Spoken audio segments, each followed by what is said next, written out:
اس لیے ایسے شرپسند جو امن معاہدے کو خاطر میں لائے بغیر اپنی کارروائیاں جاری رکھیں زندہ رہنے کا حق کھو دیتے ہیں۔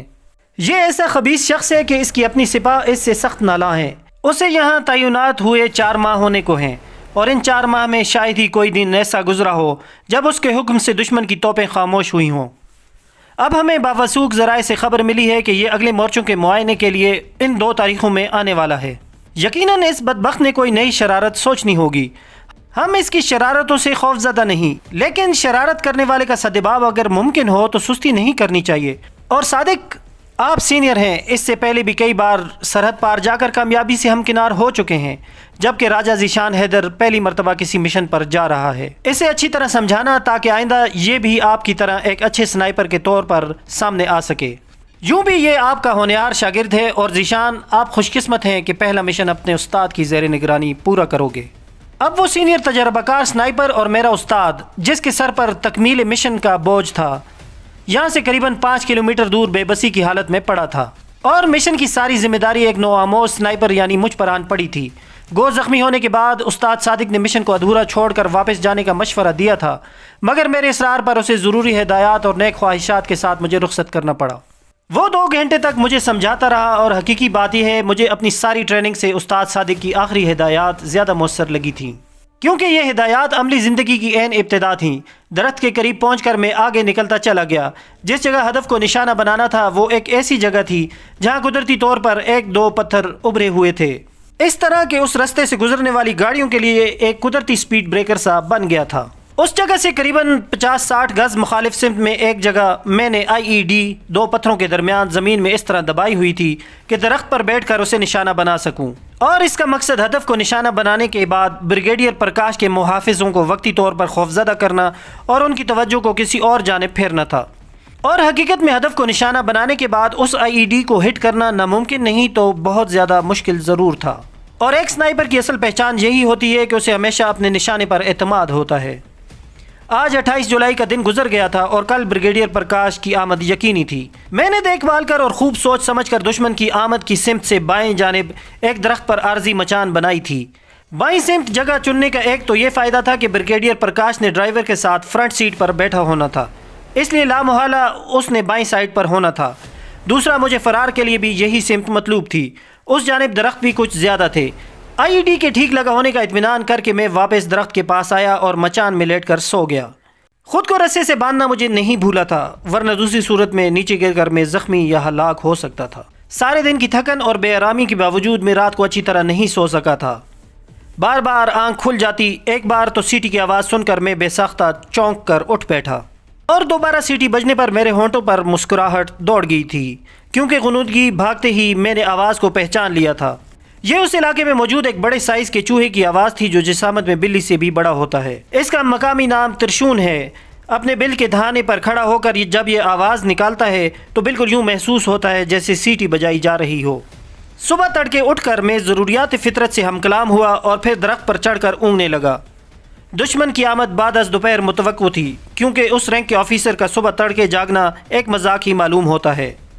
جاگنے کے بعد بذریعہ ہیلی کاپٹر بریگیڈ ہیڈ کوارٹر میں پہنچنا اور پھر وہاں سے اگلے مورچوں کے معائنے کے لیے بائی روڈ آنے میں اتنی دیر تو بہرحال ہو ہی جانی تھی، مگر اس کے باوجود بالکل ہی بے پرواہ ہو جانا مناسب نہیں تھا۔